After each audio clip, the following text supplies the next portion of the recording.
Hello friends, मेरा नाम कुणाल है और आप सबका स्वागत करता हूँ रेलवे जर्नी विद कुणाल में। तो होप सो आपका सबका स्टडी बहुत अच्छा चल रहा होगा। तो अब बहुत सारे कमेंट आ रहे थे कि साइंस का स्ट्रैटेजी वीडियो या फिर सीबीटी 2 का जो कैसे प्रिपेयर करना है स्ट्रैटेजी वीडियो अपलोड करने के लिए। टाइम नहीं मिलने की वजह से मैं थोड़ा बिजी चल रहा था, इस वजह से आप लोग को वीडियो उपलब्ध नहीं हो पाया। ठीक है, तो मैं ट्राई करूंगा कि अभी 3-4 दिन में सारा कुछ कवर कर लूं। पहले अभी साइंस का स्ट्रैटेजी वीडियो बना लेता हूं, उसके बाद थोड़ा अभी ट्राइपॉड भी मेरे पास नहीं है, तो सीबीटी 2 का 2-3 दिन में आपका आ जाएगा चैनल पे। जो पहली बार मेरी वीडियो को देख रहे हैं, अगर मेरे बारे में आपको पता नहीं है तो प्लीज मेरा चैनल विजिट कर ले एक बार। आपको वहां पे रेलवे से रिलेटेड बहुत सारे कंटेंट मिलेंगे और मेरे बारे में भी जानने के लिए बहुत सारे कंटेंट मिलेंगे आपको। तो एक बार चैनल को जरूर विजिट कर लें और अगर आपको मेरा कंटेंट अच्छा लगता हो तो चैनल को सब्सक्राइब करें, वीडियो को लाइक कर दें और दोस्तों के साथ शेयर कर दें। तो चलिए शुरू करते हैं। तो आज का टॉपिक है आपका साइंस का, कैसे पढ़ाई करें, कहां से पढ़ाई करें। साइंस के बारे में स्ट्रेटेजी बताऊंगा मैं कि कैसे प्रिपेयर करना है और कैसे मैंने प्रिपेयर किया था। ठीक है, तो आइए बिना किसी देरी के चलिए शुरू करते हैं और आपका बताते हैं साइंस। ठीक है, तो साइंस में मेनली आपका सीबीटी 1 हो गया। सीबीटी 1 में क्या कितने मार्क्स का होता है? 30 मार्क्स का होता है। ठीक है, और 30 क्वेश्चन होंगे, ईच क्वेश्चन कैरीज 1 मार्क्स। ठीक है, तो उसके बाद आपका जो साइंस में सब्जेक्ट्स क्या होंगे आप सभी को पता है, फिर भी मैं बता देता हूँ। फिजिक्स, केमिस्ट्री और बायो।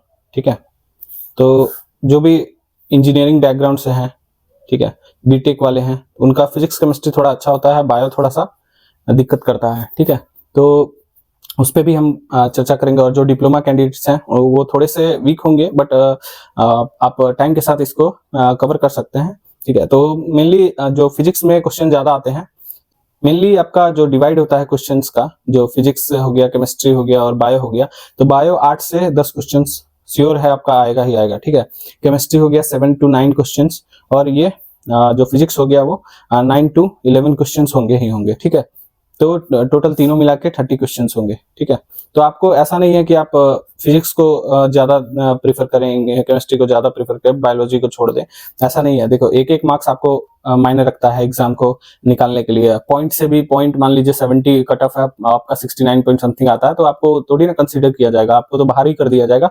तो इसको भी नहीं छोड़ना है। ठीक है, बायो को भी अच्छे से पढ़ना है और सिलेबस के साथ पढ़ना है। देखिए, फिजिक्स सबको पता है कि फिजिक्स, केमिस्ट्री और बायोलॉजी है सिलेबस में, और केमिस्ट्री और फिजिक्स जो है वो फॉर सीबीटी 1 एंड सीबीटी 2 दोनों के लिए है। ठीक है, तो प्रॉपर अगर किसी को ध्यान देना है तो फिजिक्स केमिस्ट्री पे देना है, क्योंकि आपका सीबीटी 1 में 20 मार्क्स दोनों कैरी करता है और CBT 2 most important 15 marks carry करता है। ठीक है, तो फिजिक्स केमिस्ट्री को तो बहुत अच्छे तरीके से पढ़ना है। ठीक है, इतना आप लोग को शायद पता होगा। ठीक है, नहीं भी पता होगा किसी को तो आप अभी पता चल जाएगा। ठीक है, उसके बाद आप लोग को कैसे प्रिपेयर करना है फिजिक्स केमिस्ट्री और बायोलॉजी। ठीक है, तो फिजिक्स करने के लिए, केमिस्ट्री और बायोलॉजी करने के लिए पहले तो बुक्स कौन से प्रीफर करने हैं, आपका सिलेबस क्या है।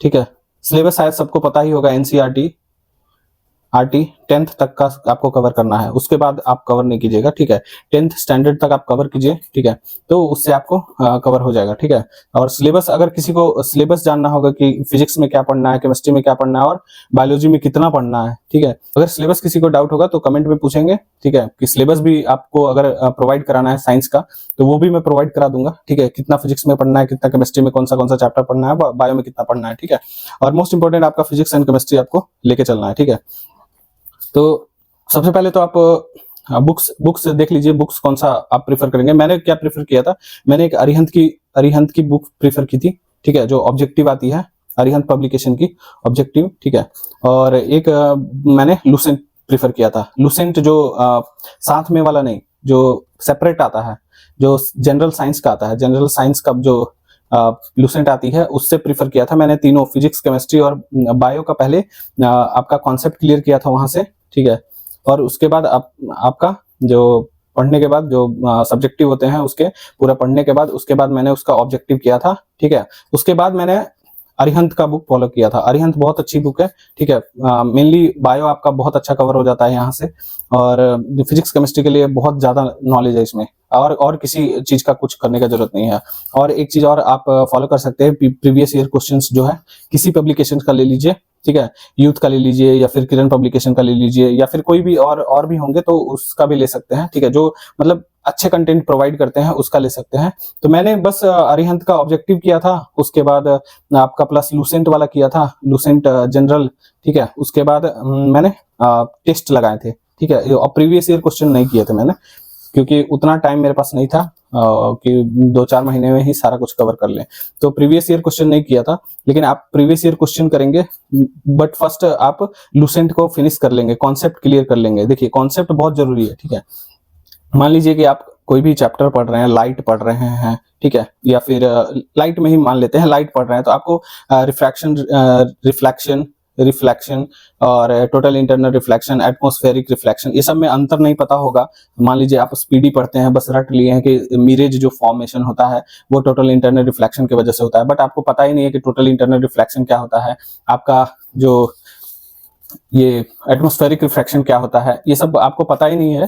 तो आप थोड़े से जो दूसरे स्टूडेंट हैं उनसे एक स्टेप आप पीछे रहिएगा, ठीक है। तो सबसे पहले आप कॉन्सेप्ट क्लियर कीजिए। देखिए जैसे कि मान लीजिए ट्विंकलिंग ऑफ स्टार हो गया, तो किस बेसिस पे होता है वो, तो कुछ लोगों को लग रहा होगा कि वो टोटल इंटरनल रिफ्लेक्शन की वजह से होता है, बट ऐसा नहीं है। एटमॉस्फेरिक रिफ्लेक्शन, इसमें भी बहुत ज्यादा कॉन्सेप्ट है, आप पढ़ेंगे एक बार कि कहाँ से रेज रिफ्रैक्ट करके आपके आइस तक पहुंचता है, तो वो सब कॉन्सेप्ट बहुत ज्यादा क्लियर होना चाहिए, ठीक है। तो कॉन्सेप्ट क्लियर कीजिए। देखिए इंजीनियरिंग स्टूडेंट है, आप इंजीनियरिंग का एग्जाम देंगे तो कॉन्सेप्ट थोड़ा सा मायने रखता है। आपको अगर क्वेश्चन बदल देगा तो उसमें से भी आप आराम से क्वेश्चन कर सकते हैं, ठीक है। तो जो मेरा तो तरीका यही था कि फर्स्ट कॉन्सेप्ट क्लियर करो, भले ही क्वेश्चन ऑब्जेक्टिव क्वेश्चन थोड़े से कम कर लेंगे, थोड़े से कम कर लें। मान लीजिए कि हर एक जो फिजिक्स केमिस्ट्री बायो है, तो मान लीजिए कि इसमें मैं 400 ही करता हूँ, इसमें 400 ही करता हूँ, इसमें 400 ही क्वेश्चन करता हूँ। ये नहीं कि 1000 क्वेश्चन कर रहा हूं मैं और मेरा कॉन्सेप्ट ही क्लियर नहीं है, ठीक है। तो फर्स्ट ऑफ ऑल आप कॉन्सेप्ट क्लियर कीजिए, ठीक है। अब पता है मुझे कि वेवलेंथ होगा, ठीक है, तो किसका हाई है, रेड का या फिर जो विबग्योर होता है, तो वहां से पता चल जाएगा आपको वी का क्या होता है, वेवलेंथ, फ्रीक्वेंसी क्या होता है, ठीक है। तो वो आपको रट्टा मारने से अच्छा है कि आप थोड़ा कॉन्सेप्ट क्लियर करेंगे तो वो अच्छा होगा। जैसे प्रिज्म से रेज निकलती है, रिफ्लेक्ट होके आपका 7 कलर जो देती है, ठीक है, उसमें आपको याद करने के लिए भी कोई दिक्कत नहीं है, विबग्योर याद कीजिए, ठीक है। वहां से पता चल जाएगा, वहां से वेवलेंथ ये सब भी पता चल जाएगा कि किसका ज्यादा है, कौन ज्यादा कम रिफ्रैक्ट हो रहा है, कौन ज्यादा रिफ्रैक्ट हो रहा है, वहां से आपको वो भी पता चल जाएगा, ठीक है। तो फर्स्ट ऑफ ऑल मेरा जो मूल मंत्र है कि कॉन्सेप्ट क्लियर कीजिए पहले, साइंस का जो भी क्वेश्चन कर रहे हैं, क्योंकि आपका जो साइंस है वो CBT 1 plus CBT 2 physics chemistry दोनों में पूछेगा, ठीक है।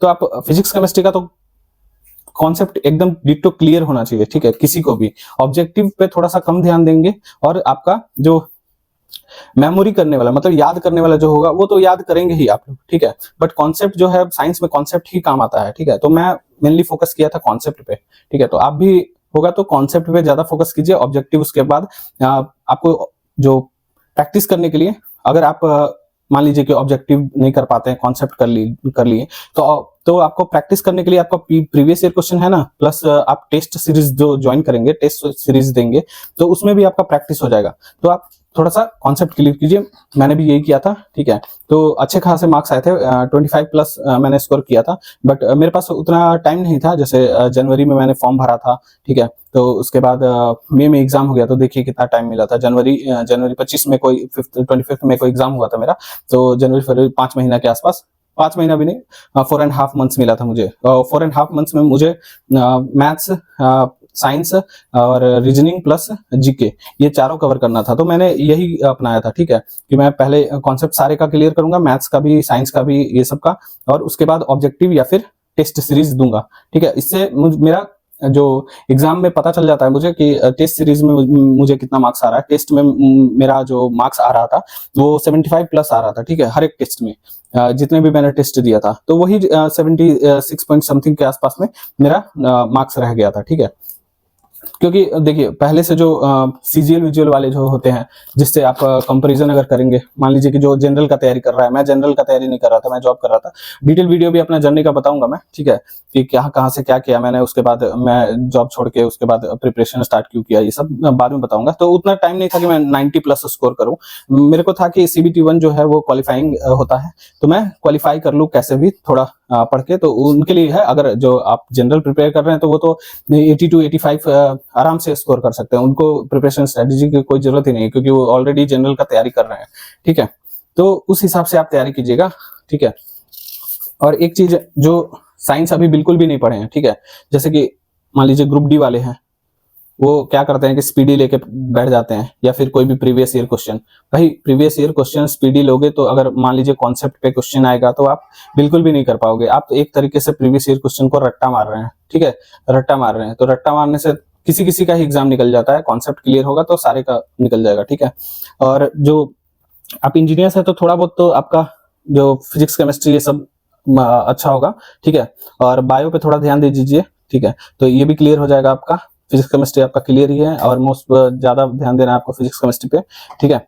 तो चलते हैं सेकंड आपको देखिए मैंने क्या टाइम टेबल फॉलो किया था जो पढ़ने का। तो मैं 10 दिन 10 डेज लेता था, ठीक है, एक को कवर करने के लिए। मान लीजिए फिजिक्स है मेरे पास, ठीक है, फिजिक्स के मैं 10 या 12 चैप्टर हैं, ठीक है, 10 to 12 चैप्टर्स हैं। तो मैं 10 दिन में टोटल को खत्म कर देता था, कॉन्सेप्ट को ओनली, ठीक है, कॉन्सेप्ट्स को खत्म कर देता था। उसी तरह से केमिस्ट्री हो गया आपका, ठीक है, उसके लिए 10 to 12 दिन लेता था, ठीक है, उसको खत्म कर दिया। फिर बायो आ गया आपका, बायो में मैंने 10 से 12 दिन, मान लीजिए 15 दिन किसी को लगेगा, क्योंकि बायो थोड़ा सा याद करने के लिए चीज है, समझने के लिए भी है। जैसे आपका स्केलेटन पार्ट हो गया, ये सब समझने का है, कितना हड्डी हो गया, ये सब कहाँ कहाँ पे देखिए याद कीजिएगा आप। मान लीजिए कि आपका कहीं पे फिंगर का पूछ लिया, फिंगर में कितने टोटल पाम में कितने होते हैं, तो वो याद करने से अच्छा आप गिन लीजिए। आप कहीं से क्लास करेंगे अगर, तो वहां से पता चल जाएगा आपको कि कितने हैं, वो गिनने का आपको जरूरत नहीं पड़ेगा, और याद करने का भी जरूरत नहीं पड़ेगा, ठीक है। ईयर में कितने होते हैं ऑसिकल्स, वो सब आप कॉन्सेप्ट क्लियर कीजिएगा तो हो जाएगा। जैसे कि मान लीजिए कि आप याद किए, ठीक है, और आपको आई के बारे में नहीं पता है कि फर्स्ट वाला कॉर्निया होता है, सेकंड में पुपिल होता है, उसके बाद आपका इसमें कौन सा जो लिक्विड होता है एक्वस ह्यूमर होता है कि वेट्रस ह्यूमर होता है, ये नहीं पता है आपको। लेंस कहाँ पे होता है, ये आपका रेटिना क्या कहाँ पे होता है, इन दोनों के बीच में पुपिल, मतलब मान लीजिए कि पुपिल पूछ दिया कि पुपिल किस दोनों के बीच में होता है, आइरिस के बीच में होता है, या फिर आइरिस और जो कॉर्निया होता है उसके बीच में होता है। तो ये सब आप आई पढ़ेंगे अच्छे से डिटेल में तो ये ईजी है। देखिए यहाँ पे आप मान लीजिए कॉर्निया और आइरिस के बीच में एक्वस ह्यूमर होता है, जो आपका रेटिना है वहां पे आपको विट्रस ह्यूमर होता है, ठीक है। तो ये सब कॉन्सेप्ट क्लियर कीजिएगा तो आसानी से हो जाएगा, आप याद कर लीजिएगा। मान लीजिए आप ऑब्जेक्टिव सॉल्व करते हैं, ठीक है, तो वहां से बस याद कर सकते हैं आप वही ऑब्जेक्टिव को, ठीक है। बट यहाँ अगर आपको कॉन्सेप्ट क्लियर होगा तो कोई भी आई का क्वेश्चन आएगा तो आप आसानी से कर सकते हैं। तो सबसे पहले आप कॉन्सेप्ट क्लियर कीजिए। देखिए याद करने वाले याद करने में ही रह जाते हैं, ठीक है। जो ऑब्जेक्टिव रट्टा मत मारिए, जो साइंस है वो कॉन्सेप्ट क्लियर करने का ही है। मैं बार बार शुरू से ही बोल रहा हूँ कि आप कॉन्सेप्ट फर्स्ट क्लियर कीजिए, उसके बाद बहुत इजी है। मतलब 10 दिन आप फिजिक्स को 10 डेज फिजिक्स को दीजिए, 10 डेज केमिस्ट्री को दीजिए। मान लीजिए कि 10 डेज फिजिक्स ही मैं पढ़ लूंगा तो क्या होगा, ठीक है, और केमिस्ट्री पढ़ लूंगा तो क्या दिक्कत है, और 10 डेज में बायोलॉजी ही पढ़ लूंगा, ठीक है। ये मेरा रूटीन था कि 10 डेज में तीनों फिनिश कर देना है, तो मेरा एक सब्जेक्ट कंप्लीट हो जाएगा। और 10 डेज में एक सब्जेक्ट ही नहीं, CBT 2 का मेरा 15 मार्क्स भी कंप्लीट हो जाएगा। जो फिजिक्स और केमिस्ट्री पूछ रहा है CBT 2 में आपको, तो वो 15 मार्क्स भी मेरा अभी ही कंप्लीट हो जाएगा। तो मैं क्यों ना इस पे फोकस करूं, ठीक है। और जो मेरा था कंसिस्टेंसी, आप पहले भी मैंने मैथ्स के वीडियो में बताया था कि कंसिस्टेंसी आपको मेंटेन करके रखना पड़ेगा। मान लीजिए आपने 10 डेज का टारगेट लेके रखा है तो 10 डेज में फिनिश कर दीजिए उसको, ठीक है। उसके बाद 10 डेज के बाद दूसरा स्टार्ट कीजिए, केमिस्ट्री स्टार्ट कीजिए, 10 डेज के बाद बायोलॉजी स्टार्ट कीजिए, तीनों को कर लीजिए। उसके बाद आप ऑब्जेक्टिव लेके बैठ जाइए, ठीक है। अगर ऑब्जेक्टिव आपसे नहीं हो रहा है तो फिर से इस पे जाइए, ठीक है। ऑब्जेक्टिव नहीं हो रहा है आपसे सॉल्व, मान लीजिए आपको कॉन्सेप्ट थोड़ा सा क्लियर नहीं हुआ है अच्छे से, दोबारा इसको थोड़ा सा पढ़ लीजिए रिवीजन टाइप का, ठीक है, वो वहां से क्लियर हो जाएगा, ठीक है। और कुछ ऐसे क्वेश्चन होते हैं न्यू होते हैं तो वो वहां से आप टैकल कर लीजिए। टेस्ट सीरीज ज्वाइन करेंगे तो वहां से आपको जो क्वेश्चन आप सॉल्व करेंगे अगर गलत होता है तो वहां पे आपको दिया रहता है एक्सप्लेनेशन, वहां से थोड़ा सा पढ़ लीजिए, उसका शॉर्ट्स नोट्स बना लीजिए, ठीक है। तो वो सब अच्छा रहेगा और इजी वे में हो जाएगा आपका, ठीक है।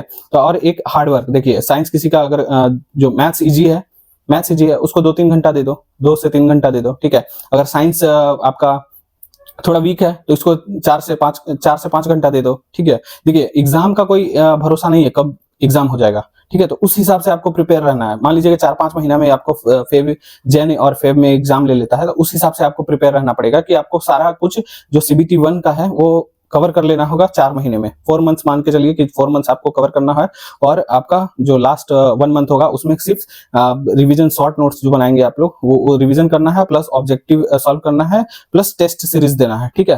तो ये आप टाइम टेबल बना के चलिए, ठीक है।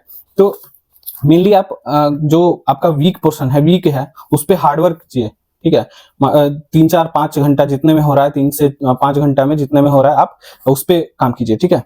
और जो आपका स्ट्रांग है, स्ट्रांग जो है उस पर 2 घंटा दे दीजिए, या फिर उसका ऑब्जेक्टिव ही सॉल्व कर लीजिए। बस आपको पता है कि उसमें मेरे को पढ़ना नहीं है उस 2 चीज, तो ऑब्जेक्टिव सॉल्व कीजिए, टेस्ट सीरीज दीजिए उस पर, ठीक है। और लास्ट है आपका, देखिए मेरा था कि मैंने मैथ्स को 2 से 4 घंटा दिया था, साइंस का मैंने 3 से 4 घंटा दिया था, क्योंकि थोड़ा सा 3 सब्जेक्ट आ जाते हैं, फिजिक्स केमिस्ट्री बायो, तो थोड़ा वीक था मेरा बायो, तो मैंने बायो पे ज्यादा काम किया था, ठीक है। तो वहां से मैंने कवर कर लिया था उसको, बायो को 2-3 महीने में, ठीक है। उसके बाद आप रीजनिंग जो है मैथ्स कवर करेंगे, तो रीजनिंग भी कॉन्सेप्ट, रीजनिंग के वीडियो में मैं बताऊंगा कि एक बुक आती है अरिहंत की, उसमें सिर्फ रूल्स दिए रहते हैं और 2-4 क्वेश्चंस रहते हैं, थोड़े बहुत क्वेश्चन रहते हैं, वहां पे रूल्स कवर कीजिए और डायरेक्ट आप टेस्ट सीरीज से रीजनिंग कवर कीजिए, बाकी और कहीं पढ़ने की जरूरत नहीं है, बहुत ईजी आता है रेलवे में, ठीक है। और भी किसी का अगर डाउट होगा कुछ कि फिजिक्स कहाँ से करना है, कितना करना है, केमिस्ट्री कहाँ से करना है, कितना करना है, कहाँ से करना है, वो तो मैंने बता ही दिया, बुक्स वही रहेंगे same to same, but syllabus क्या रहेगा इन दोनों का, एनसीईआरटी का, अगर किसी को कुछ समझ में नहीं आ रहा है कि कितना पढ़ना होता है तो मुझे कमेंट कीजिएगा, मैं कमेंट का जवाब जरूर दूंगा, ठीक है। और ट्राई कीजिए कि आप जो रेगुलर स्टडी है आपका, तो रेगुलर स्टडी 10 to 12 आवर्स कर दीजिए, 10 to 12 आवर्स कर दीजिए विथ टेक्निकल साथ में लीजिए, ठीक है। क्योंकि अगर मान लीजिए सीबीटी 1 हो गया, ठीक है, और सीबीटी 2 का टाइमिंग दे दिया, डेट दे दिया आपको, तो 3-4 महीने मान के चलिए, 3-4 महीने आपको मिलता है टाइम, तो टेक्निकल जो है 3-4 महीने में थोड़ा कवर करना मुश्किल होगा, क्योंकि आपको वहां पे नॉन टेक भी कवर करना है, ठीक है। फिजिक्स केमिस्ट्री यहाँ पे कर लीजिएगा तो वो 15 मार्क्स का हो जाएगा, बट उसके साथ आपको इन्वायरमेंटल पॉल्यूशन हो गया, आपका कंप्यूटर हो गया, ठीक है, और भी एक है, और टेक्निकल हो गया, ठीक है। तो ये कवर करना थोड़ा मुश्किल हो जाएगा, तो इसलिए अभी पैरेलली दोनों को लेकर चले, नॉन टेक प्लस टेक। जो छोटे छोटे हैं जैसे कि इन्वायरमेंट हो गया उसको अभी नहीं करें, कंप्यूटर हो गया अभी नहीं करें, वो उस टाइम हो जाएगा, 1-1 घंटा का है। अगर आपको इसमें दिक्कत आ रहा होगा ना इन्वायरमेंट या फिर कंप्यूटर पढ़ने में, तो वो मुझे बताइएगा, मैं थोड़ा देखूंगा और आपको प्रोवाइड कराने का, मैंने कहाँ से किया था, कितना किया था। तो कंप्यूटर में मैंने सारे क्वेश्चन सही किए थे, ठीक है, तो वहां से मैं बता दूंगा कि आपको क्या क्या पढ़ना है, कंप्यूटर में कितना पढ़ना है, ठीक है। बहुत ज्यादा वास्ट नहीं है, बहुत ईजी है कंप्यूटर ये सब, ठीक है। इन्वायरमेंट भी ठीक है, मेरे पास सारा नोट्स है इन्वायरमेंट का भी, तो आप एक बार बताइएगा, और सीबीटी 2 का 10-15-20 दिन पहले मैं सारा कुछ कवर कर दूंगा, ठीक है। तो उससे कोई दिक्कत नहीं है, और टेक्निकल आप साथ में लेकर चलेंगे, ठीक है।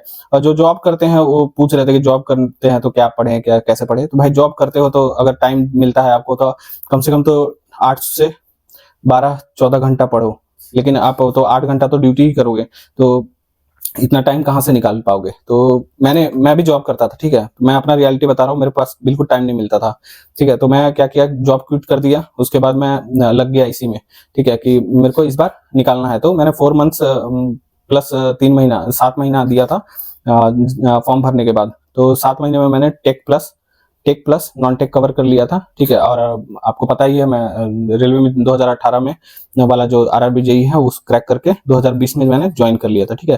तो और भी अगर किसी को डाउट होगा इसके रिगार्डिंग कि क्या करना है सिलेबस के रिगार्डिंग साइंस का, तो मुझे कमेंट करें कमेंट बॉक्स में, ठीक है।